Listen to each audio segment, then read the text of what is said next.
I'm Roman Yossi of the Nashville Predators. I'm Matt Duchesne of the Nashville Predators. I'm Justus Aros of the Nashville Predators. I'm Ryan Johansson of the Nashville Predators. You're listening to the Renegades of Puck with Crazy Charlie. Welcome to the bunker. Welcome to the Renegades of Puck podcast. I'm your host and captain, Crazy Charlie Saunier, and before we get started on the No Half Step in Hockey coverage, let me direct you to our home website, renegadesofpuck.com. Once you go to renegadesofpuck.com, you'll learn everything you need to know about the show, and once you're good and educated about the show, well, then you can click on that merchandise link, and that's going to take you straight to our online store, our classic logo t-shirt, our Pride logo t-shirt, all of our special event t-shirts, and so much more. All the gimmicks you've come to know and love from the Renegades of Puck are all still available in our online store. Socks, throw pillows, wall art, bed sets, and so much more. We've sold out so that you can buy in. Social media is of critical importance to this independent hockey operation, so please listen up. Here's how you can help us out. It doesn't cost you a thing, and it certainly doesn't take you very much time. Facebook, Instagram, Twitter, and also TikTok. Those are the social media platforms you can find us on. Subscribe to our YouTube channel. Thank you so much to all of our recent subscribers. We sure do appreciate each and every one of you. You can also find the audio podcast on numerous platforms. Best to just search Renegades of Puck on your preferred platform or check out a couple of these different examples. Google, Stitcher, Spotify, and of course, so many others. We sure do appreciate everyone checking out the podcast. Off to a great start to the month of April. Again, we sure do appreciate everyone listening to the show on the Full Press NHL Network. Venmo is how you can become a partner of the show. Just go to Venmo and search Renegades of Puck or scan the QR code that's currently on your screen. Thanks to generous Renegades just like you watching and listening right now, we have been able to make significant upgrades. Look at the brand new bunker that we have just gotten finished redesigning. We've got more equipment coming and we've got more upgrades to make. So please, even a dollar goes a long way, and every single penny goes to helping the Renegades of Puck with upgrades here to technology and to our big, ambitious plans that we have coming in the near future. Now, I know it's time to get to the No Half Step in Hockey coverage, so let me deliver the goods. Time for operation number 740. Come on. Operation number 740, show 744, the Renegades Puck. And at this moment in hockey history, we are coming to the conclusion of this season very rapidly. The Nashville Predators are currently skated in 76 games. They have an overall record of 38, 30, and 8. 84 points has them fifth place overall in the Central Division. On home ice, which is where their next game will take place, they have a record of 19, 14, and 4. They've scored 213 goals on the season. They've given up 225, and that means a goal differential of -12. Now, updating you on the Central Division after tonight's action, the Dallas Stars reclaim first place, but listen to how close these things are right now. Dallas has skated in 77 games. They have 42 regulation wins. They have 98 points. That has them in first place this time. The Minnesota Wild are in second place. Same amount of games skated, 98 points as well. The Colorado Avalanche are in third place. 2 games fewer skated than Minnesota and Dallas, and they have 96 points. So it is officially a 3-team weave for first place overall in the Central Division, and it's going to come down to the final periods of the season to determine who will be the Central Division winner and who ultimately will be the 2-3 matchup. At this point in time, it's an absolute toss-up.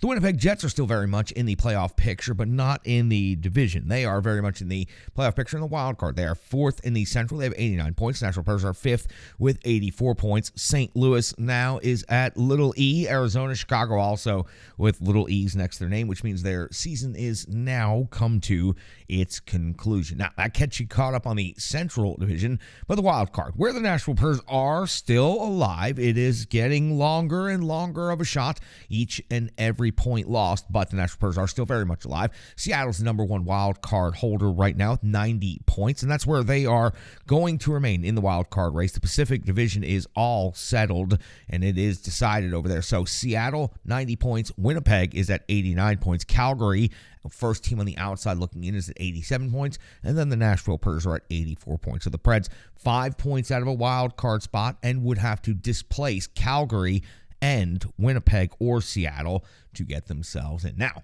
for the Nashville Predators, well, there's only 5 games left on the schedule after this game against the Vegas Golden Knights. So let me give you the remainder of the schedule. Thursday, Carolina Hurricanes are here in Bridgestone Arena. Saturday begins the final road trip of the season for the Preds in Winnipeg on Saturday, and then Monday closing out the road portion of the schedule for this season in Calgary. 2 very important games still if the Nashville Predators are to remain relevant, and they could go into this weekend with a big win in Winnipeg and then Calgary. Well, they could find themselves still very much alive in the last couple games of the season.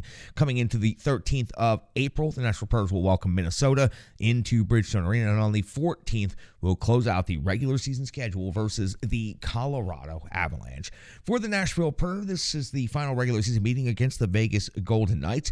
The Vegas Golden Knights are currently in first place overall in the Pacific Division, and they are currently in first place in the Western Conference with 103 points, an overall record of 48, 22, and 7, a road record, very impressive, 25, 7, and 6, a goal differential of plus 37. Now, as said, they've already met 2 times this season, so we'll scroll all the way back to New Year's Eve. It was the Nashville Predators falling in Vegas 5-4 in overtime. Philip Forsberg almost got the job done that day, 3 goals in that game for the hat-trick, but Vegas had 5 different goal scores, and that was more than the Nashville Predators' 4 total goals. Lankinen took the loss, going 27 out of 32. The 2 teams would meet at Bridgestone Arena on February the 7th. It would be the Vegas Golden Knights scoring the 5-1 victory. Vegas again utilizing the 5 different goal scorers philosophy to win that game by a score of 5-1. UC Soros took the loss in this one, 25 out of 29. So the Preds on the season are 0-1-1 against Vegas, and they've been outscored 10-5. The Vegas Golden Knights, let's take a look at their most recent stretch of hockey. Let's go back and talk about the last 5 games. It was on March the 25th. They scored a 4-3 overtime victory in Edmonton. Edmonton, also a playoff team, was a back-to-back with the Oilers. They followed it up on the 28th with a 7-4 loss at home versus Edmonton. Then on the 30th, a 4-3 overtime loss at San Jose. On the 1st of April, a 4-1 win at Minnesota. And then most recently on April 30, 4-3 shootout win at the Minnesota Wild. It was Brossoit net. He was 30 out of 33 in that game. Now, for the Nashville Predators, injuries have become the biggest storyline here as we wrap the season up. Josi, Cole Smith, Parsonen, Duchesne, Forsberg, Luzon, and it seems like the list just goes on and on and on. I'm not even going to list every single player at this point, only the players that could have potentially come back before the end of the season. Now, we're taking a look inside the matchup, the NHL rankings, and where these 2 teams fit in the league picture. In the goals for category, the Nashville Predators have just been, without Josi, without Forsberg, without Duchesne, just sliding towards the bottom of the league. 28th overall now in the NHL, 2.74 goals per game. The Vegas Golden Knights, however, are 3.27 goals per game. That's good for 14th best in the NHL. When it comes to goals against, the Preds are 12th best in the league, giving up only 2.93. The Vegas Golden Knights giving up 2.82. That's 11th best in the NHL. In the shots for category, Nashville's 24th, 29.7 shots per game, while Vegas is generating 31.7 shots per game. That's 15th best in the league. Vegas gives up 31.1 shots against. That's also 15th in the NHL, while the Nashville Predators give up 33.2 shots per game. That is 27th overall in the NHL. When it comes to special teams, the Nashville Predators power play has been fairly unimpressive the entire season. 17.6% is their conversion rate, and that is 27th best in the league. 41 conversions on 233 opportunities. When it comes to the Vegas Golden Knights power play, 18th overall rated in the NHL, 40 conversions on 193 opportunities, or 20.7%. Penalty kill. Nashville Predators did take a slight slide back in the rankings, 11th now in the NHL. They were up to 9th before this last game. 81.4% is their kill rate. They've given up 48 power play goals against on the season. When it comes to Vegas Golden Knights, penalty kill, 77.5% is their kill rate. That's 19th in the NHL. They've given up 41 power play goals against on the season. Now, every team in the NHL has incredibly high-skilled players. We always talk about the top 5 individual scores, and for the Nashville Predators, it's really indicative when we talk about the top 5 scores to see just how much offense they're missing out of the lineup. That's why they're sliding so far back in the goals per game, and they're struggling so much to generate proper amounts of shots per game. Roman Josi is out injured. 18 goals, 41 assists, 59 points, leads the team in points. Matt Duchesne, out injured. 22 goals, leads the team. 34 assists, 56 points, second overall in the team. Philip Forsberg, out injured. 19 and 23 for 42. Tommy Novak, the first active player we come to on the on the stats, 15 goals, 23 assists for 38 points, then Glass 13 and 18 for 31. Now, when it comes to the goaltending, I'll give you UC Saros' updated standings.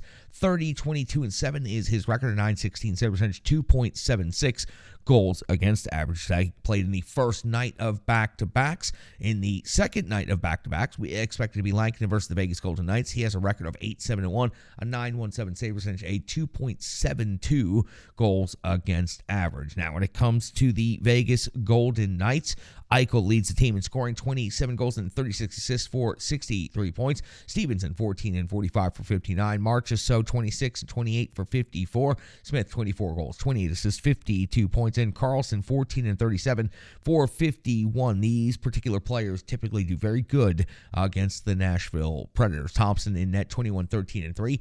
A .915 save percentage, 2.65 goals against average. The Nashville Predators are taking on the number one team in the Western Conference. The Vegas Golden Knights are looking to secure that number one seed, lock that up. That means they would get the number 2 wild card team. That potentially could be this very same Nashville Predators team. But right now, it would be the Winnipeg Jets that the Vegas Golden Knights would be drawing in the first round if they're able to secure that first overall spot in the Western Conference. It's not easy for the Nashville Predators from here. Some very tough teams left on the schedule, but they're still statistically alive in the wildcard race, and they've got significant and meaningful minutes and impactful periods to play to round out the schedule. We've got the Rebirth Sports full game recap coming up next.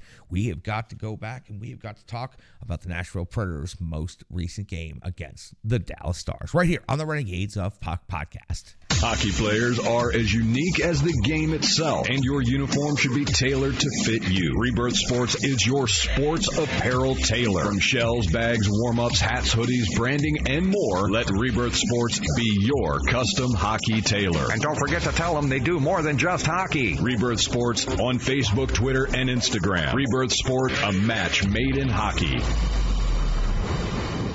It's now time for the Rebirth Sports full game recap. We go all the way back to April 3rd of the year 2023 when the Nashville Predators were in Dallas to take on the Stars. After the save, Glass and Tomasino make up your first line. Sherwood, Novak, and Evangelista the second line. Trenton Sissons recently called up Leonard make up your third line. Asplund, Jankowski, and Karen make up your fourth line. McDonough and Fabro, Stastny and Barry, Gravel and Foote make up your defensive pairings.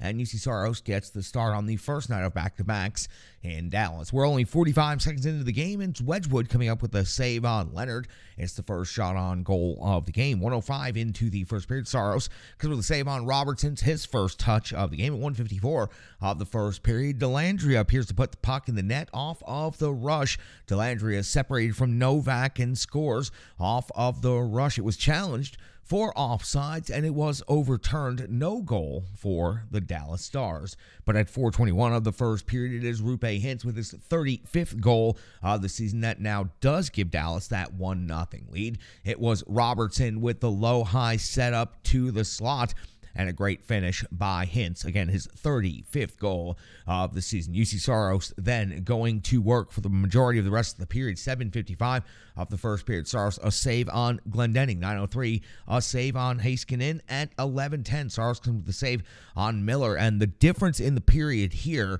is that Dallas is getting to the inside and getting all of their shots in more dangerous areas. And Nashville is largely being kept to the outside along the walls. 13:41 of the first period. Saros comes up with another save on Olofsson. We hit the end of the first period, and it is Nashville and Dallas tied at 10 shots apiece, but Dallas does hold a 1-0 lead and a distinct advantage over the gameplay over the first 20 minutes. 39 seconds into the second period, it is Ben off to the box. 2 minutes for hooking, giving the Nashville Predators an opportunity to get back in this. They are going to work. It's Wedgwood coming up with a save on Glass, then coming up with another save on Glass. 3 total shots on goal for the Nashville Predators on their first power play opportunity of the game.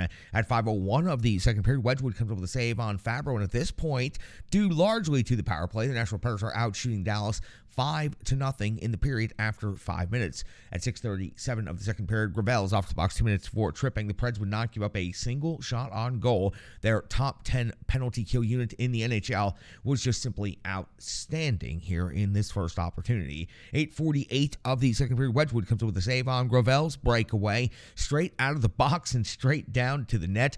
He fell down, took Suter down with him, got back up, got control of the puck, and then has a good scoring opportunity. Wedgwood comes up with the big save right here. 10:48 of the second period. Stars comes up with a save on Benton. This was the first shot on goal of the period for the Dallas Stars. So again, coming at 10:48 of the second period. 10:58, just 10 seconds later, Johnson would hit the iron for the Dallas Stars. 12:17, Sagan would hit the iron again, this time inside post. It would bounce back behind Saros. Saros would fall down and be able to cover it.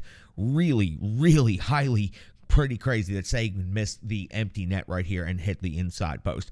Miller, though, 12:31, does keep Dallas at 2-0 lead. His 5th goal of the season. It was a wrist shot through traffic, a total screen of UC Saros. Seemed like UC Saros never really had any vision or tracking on that particular puck. So 2-0 now in favor of the Dallas Stars. 15:39 in the second, Leonard's off to the box. 2 minutes for hooking, and that's when Pavelski is cashing in immediately with his 25th goal of the season. A just perfect redirect at the top of the crease. We've seen Pavelski do it so many times against the Nashville Predators. It gives Dallas a 3-0 lead. Again, Pavelski his 25th. 17:09 of the second, Stastny gets a 4-minute high sticking penalty. It is reviewed. The penalty is rescinded, and that is the correct call. It was a glove to the face in the pursuit of playing the puck. It was not a high stick.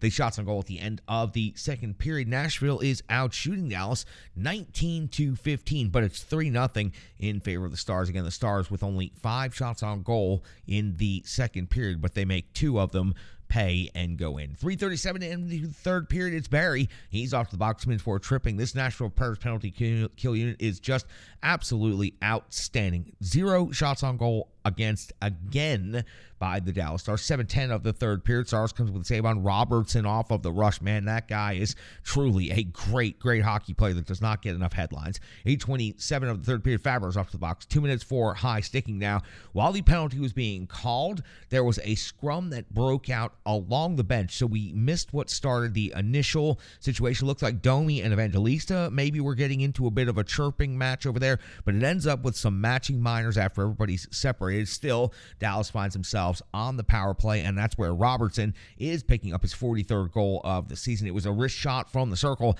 and it also happens to be his 100th point of the season. Robertson had one hell of a game against Nashville, as he often does. His 43rd goal, his 100th point, gives the Dallas Stars a 4-0 lead on the Dante Fabro penalty. 9:43 into the third period. Saros comes up with a save on Heiskanen from the slot. 12:24. Saros comes with a save on Johnson at the back post. It was such a great save, it had to be checked and reviewed, and no, that puck at no point in time made its way over the goal line. Really, truly another great save by UC Saros. At 14:23 of the third, though, Sagan's 20th goal of the season is a give and go plus the bar down.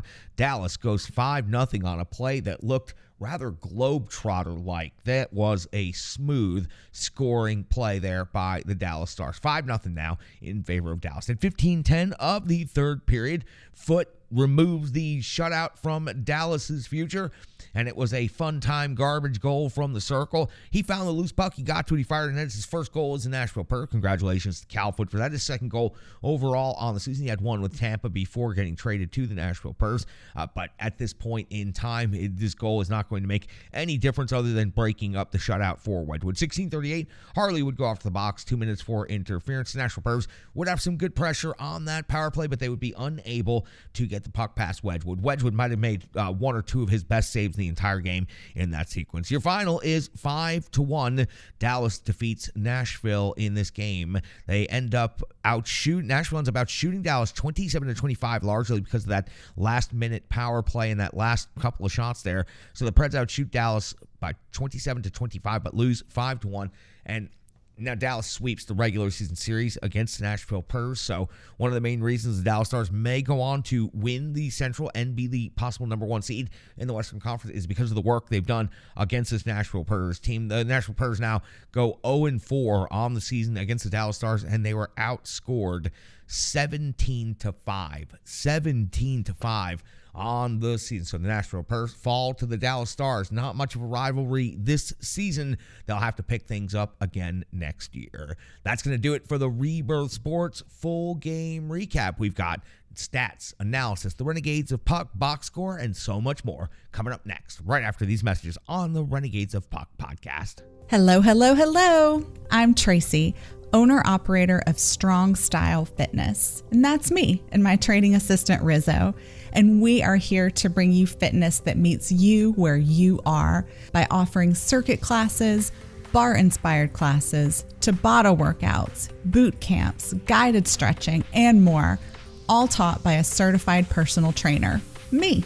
To learn more, go to our website, strongstylefit.com. Subscribe on YouTube at Strong Style Fitness. Follow on social media at Strong Style Fit. But most importantly, let's get you moving. It doesn't matter if it's your first workout or you've been doing it for years. Strong Style Fitness has the workout that meets you on your journey and helps you along the path to a happier, healthier life. I understand where you've been, what you were going through, and where you were going, and I want to take you there. We'll see you on the mat. Mwah. UC Saros in this game was 21 out of 26. You know what? There really wasn't much that he could do out there. The Dallas Stars at times were razzle-dazzle, almost borderline globe-trottering around in the Preds zone. Pavelski with a perfect tip in front, perfect passing from low-high. And to be honest with you, UC Saros didn't stand a chance. The team in front of him really didn't stand much of a chance in this game either. Another goal disallowed for an offside, so could have been even worse than it was. But for UC Saros, I expect a bounce-back performance and I expect him to close the season out strong. This certainly, though, was not one of his best performances. And again, I don't think there was very much that he could do out there in this game. He wasn't going to steal this one from the Dallas Stars. It was Foote scoring his first goal as a Nashville Predator. Second goal of the season. He had one with Tampa. Now his first with the Nashville Predator. Look, it may have come in garbage time of the game when the outcome was absolutely already certain, but it was a first goal as a Predator. That's a special moment for any NHL player and for a new Nashville Predator that's looking to develop here and grow chemistry with the rest of his new young players moving forward and get an opportunity with his team. It's a big moment for him especially. I'm sure it'll be remembered much more fondly than just being a goal that broke a shutout. But that is also something he can take some pride in at the end of the night. I'm sure that the Preds staff got him the puck and got him situated with that. But good for Foote to score the only goal for the Nashville Predators game. No assists award on that. It was a loose puck. He found it in traffic. He cashed in on it. The PK for the Nashville Predators, it was pretty good again. Yes, Dallas definitely took advantage of them at times, but the PK has just been so strong as of late. To see them go head-to-head against one of the better power play units in the league and be able to stand up to them at least at times, give up 0 shots on goal and at least one opportunity, you got to give them credit for that. There's not a lot you can pull out of this game for analysis for the Preds, and this is the hard one I had to write tonight. The Preds were never a threat. They were just simply never a threat to the Dallas Stars in this game. In the season, the Preds were 0-4, outscored 17-5, and Dallas, if they win the division, they are 5 points behind the Vegas Golden Knights for first overall in the Western Conference. So more realistic, Dallas now competing for the Central Division title. But if Dallas goes on to win the Central Division title, it is going to be because of the season series sweep over the Nashville Predators. That is going to be the difference because the Predators took points from Minnesota and took points from Colorado this season and could still take points from both of them here in the last 2 games of the season. So for the Nashville Predators, they were just never a threat against the Dallas Stars in this game, and 3 of the 4 games were not close at all this season. The only one that was close, I still felt like Dallas really played, they underperformed in that game. So for the Nashville Predators, they just weren't a threat to the Dallas Stars. Not much of a rivalry right now. Dallas owns it, and they have owned it for quite some time. The Winter Classic playoff series, and of course, the sweep this season, and it goes beyond that. So let's just roll that right into not only were the Preds not a threat, and they went 0-4 and were outscored 75, but let's roll that into the Dallas Stars, and they're a very good team, and they're more than likely going to be the number 2 seed, and they're probably going to get the first wild card team, which right now would be the Seattle Kraken, and that would be the Seattle Kraken's first ever playoff series. That would bring intrigue and excitement, of course, and a lot of curiosity even from casual fans to see an expansion team make it to its first playoff series. Always brings a lot of intrigue and interest. But for the Dallas Stars, they're positioned very nicely to make another run, and Ottinger could possibly be a Vezina finalist. Ottinger and Saros perhaps coming in far behind Ullmark for the Vezina overall, but it would not shock me to see Ottinger for Dallas find himself as a Vezina finalist. And Robertson, 100 points now, and again, I've mentioned it several times, he does not get nearly enough talk around the league. Robertson, another great season. He's not done yet. He's far from done, and he'll have an opportunity to lead his team in the playoffs. He's a very, very special and dynamic offensive talent. The Dallas Stars are good. Sorry, there just wasn't a lot to talk about from the Preds side of things, and we're coming to the end of the season, and the Nashville Predators got swept by the Dallas Stars, so I thought I'd give them their stick taps for what they accomplished this year. Now, Sean C. Smith is back in the trenches with the Renegades of Puck, and I am so happy about that. From A to Z Sports, you can find him on Twitter at SCSNSH. He is the one and only Sean C. Smith, and he's got the intel on Smashville.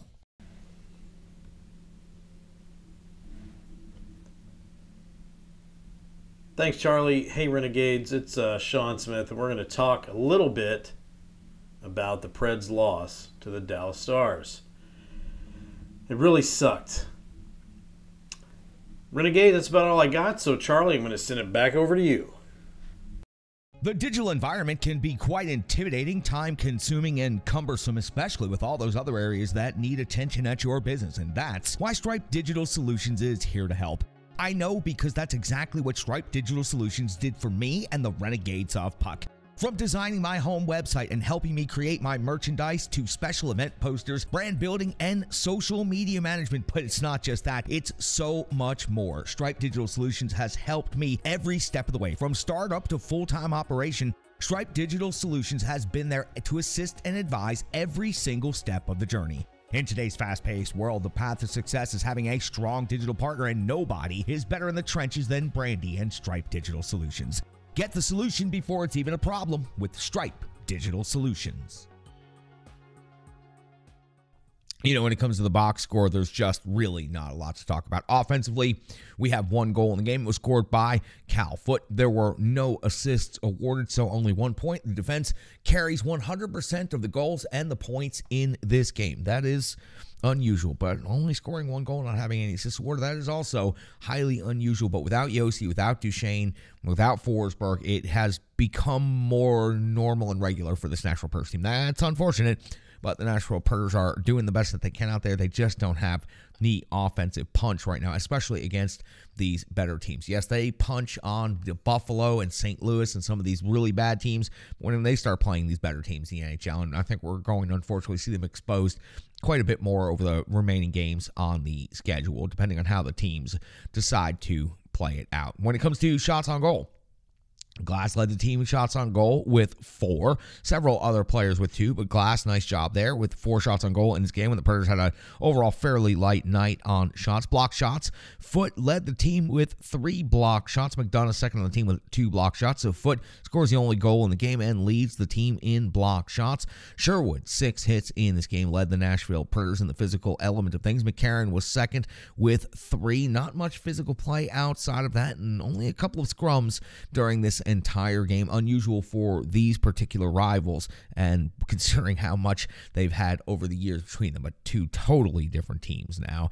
When it comes to time on ice, it was Luke Evangelista leading all of the forwards in time on ice with 19-11 total time on ice, and it was Dante Fabro leading the team in total time on ice with 22-22. Barry was second, 21-56. So Dante Fabro, give him some credit, without a doubt, since the trade deadline, probably playing the best overall hockey he has played as a Nashville Predator. It's, again, great to see the defense core moving forward with McDonough and Yossi and Barry and Luzon and Fabro. These are looking like a defense core that you can really, really start to solidify your team around. So we will see moving forward, but Dante Fabro has certainly turned the corner, I think, and finally is starting to turn into that player that we all always thought that he could become, and that frankly in the last year or so it had turned to hope that he could one day become that player. But Dante Fabro, without a doubt, playing some of the best hockey he has since he's been on this Nashville Predators team. UC Saros and net, man, it's a bad stat line for tonight. 21 out of 26, 21 even strength saves. The Nashville Predators did not give up a shot on the power play in this game, or at least there wasn't a power play save, I should say. That's the way it should be said when we're talking about the goaltender stat line. Let's go to Brian Baston. Brian's also back in the trenches. He's got the numbers you need to know and the charts you need to see from ontheforecheck.com. He is the one and only Brian Baston. He's running the Renegade Analytics desk, and you can catch him right now on Renegades of Puck TV. I know the last thing anyone is thinking about after that 5-1 demolition by the Dallas Stars is the playoffs, but your Nashville Predators are not yet eliminated from playoff contention. So that's right, it's time to start talking magic numbers in the chase to the playoffs on tonight's edition of One Big Stat. Now, as of right now, Seattle and Winnipeg sit in the 2 Western Conference wildcard spots. Seattle sits at 92 points with 6 games remaining, and Winnipeg has 89 points with 5 games remaining. Outside the playoffs in the first spot are the Calgary Flames with 87 points with 5 games remaining, and of course the Predators remaining at 84 points after falling to Dallas tonight. So where does that put Nashville? Well, since this is our first official update, I'll be a little bit more thorough, so bear with me, this will just be for tonight. Well, as of tonight, the Predators no longer control their playoff destiny, so a winning magic number is unfortunately irrelevant. However, we do know what their losing magic number is. That is, the number of games they can lose before being officially eliminated from the playoffs. Entering tonight, the magic losing number for the Central Division title was 1, and as we all know, the Stars clinched division tonight, so obviously the Preds can't clinch. And despite the Minnesota Wild falling in the shootout tonight, they picked up a point, and since Nashville lost, they have 98 points and clinched the playoffs over Nashville, since Nashville now can only finish with a maximum of 96. And that loss to Vegas tomorrow would lower that to 94, which meaning Nashville can't finish higher than Colorado. So by tomorrow, if Nashville loses, that will pretty much all but eliminate them from finishing in the top 3 of the Central Division. But let's be realistic. I don't think anyone has been thinking about Nashville finishing in the top 3, so let's get down to wildcard scenarios.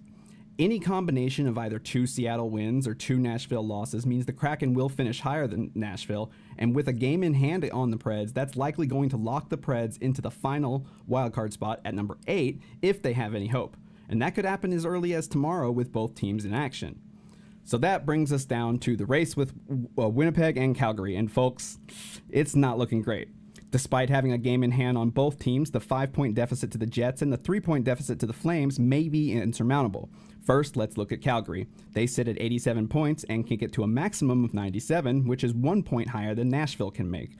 The Flames play Chicago tomorrow, and if they win and the Preds lose, Nashville inches just that much closer to official elimination. Now, they do have some relief in the fact that the next game for Calgary is on the 5th, in which the Flames and the Jets play each other. But unfortunately, it's hard to say who to cheer for in this case. From a purely mathematical situation, if Calgary wins tomorrow, then maybe they might want to go, Preds fans might want to root for Calgary, as Nashville is a lot closer in the tiebreakers, because Nashville is not going to beat Winnipeg in any tiebreakers. And the winner it's better for the Flames to win that. But following that game, Nashville plays Carolina. And if Nashville can't win those 2 games, they will play the Jets on the 8th with their playoff lives at stake. So what does that all mean? Nashville, the Predators, their playoff magic losing number is 4. If they lose 4 out of their next 6 games, they'll be eliminated. Easy as that. And if Nashville can't beat Vegas tomorrow and then Carolina, they can only lose 2 of their last 4. But unfortunately, their schedule for the last 6 games, Vegas, Carolina, Winnipeg, Calgary, Minnesota, and Colorado. Those are all teams in playoff contention, and they're all fighting for playoff positioning. So I don't think any of them are going to take any days off. So yes, Nashville's playoff chances are not yet dashed, and they could still pull off a miraculous run. But if they want to do so, they've got to start acting like it's the playoffs right now and start stealing games against these playoff teams because, again, with 2 more losses, that pretty much makes it nearly impossible for them to lose, but there's always still a chance. So we'll find out how things go tomorrow, and we'll see you tomorrow night, and I'll give you another update on Nashville's playoff status, and that's tonight's One Big Stat. Charlie?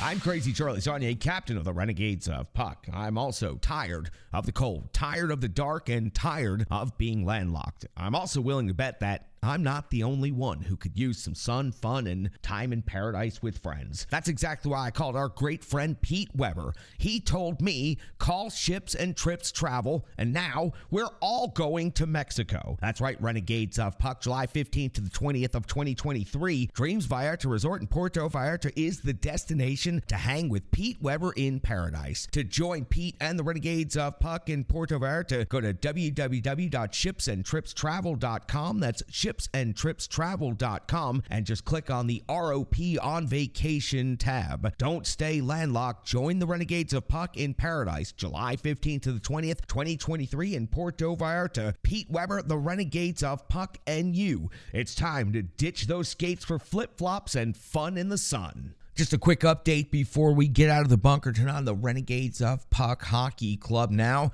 our goaltending search is narrowing. We've got 4 defensemen, so our defense core is set. And after last night, we signed our 8th forward, so we are looking for 1 more forward. And we are almost set to start our summer season, which will be our first official season at the Gary Force Acura Ice Arena in Nolensville, Tennessee. Our 6th training camp session, our 6th scrimmage of the training camp. The scrimmage series season now is at 1-1-4 after last night's 1-1 tie. 2 incredible goaltenders coming out and getting the work done and putting in some significant minutes.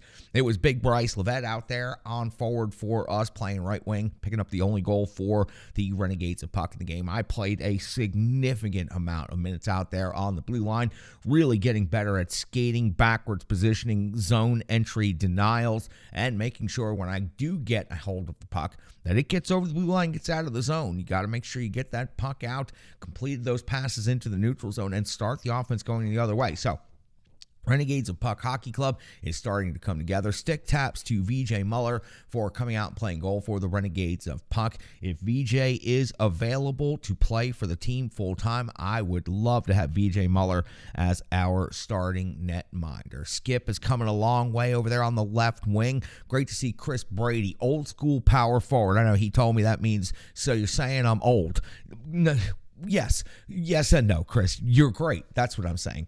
The team is really starting to come together. We're gelling. We're developing our chemistry. We're starting to understand more about each other's skill sets, our personalities. My D partner, Ben Brenton, just incredible. He's willing to risk it all for the Renegades of Puck. That makes him a great hockey player and a great person. Everyone in the room is just simply incredible. So the Renegades of Puck Hockey Club is coming a long way, and we are looking forward to having an open practice in 2 weeks. Check out our social media for more details on that, but we need to get the experience and the practice of playing in front of a crowd. So we're going to invite you guys out. It's no admission charge at all. You just come on out, you watch us play hockey for a little while and encourage us and cheer us on. See the Renegades of Puck Hockey Club before we make our season debut coming up here in about 6 weeks. That's going to do it for this episode of the Renegades of Puck podcast. Operation number 740 is now in the books. Thank you so much. Stick taps, love, and respect to the Full Press NHL Network. And I got to give a special mention to my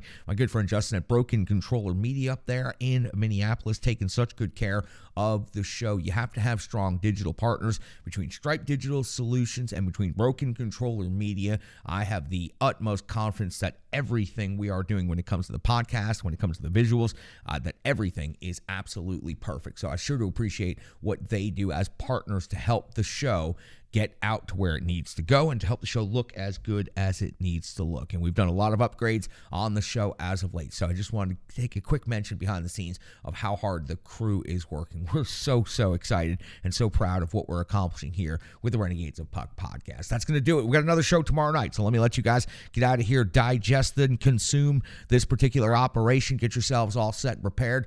Tie those skates tight tomorrow morning, Renegades, and pull yourselves up. It's time for the essence of no half stepping. I'll see you back in the bunker tomorrow. I'm your host and Captain Crazy Charlie Saunier. Stick taps, love, and respect.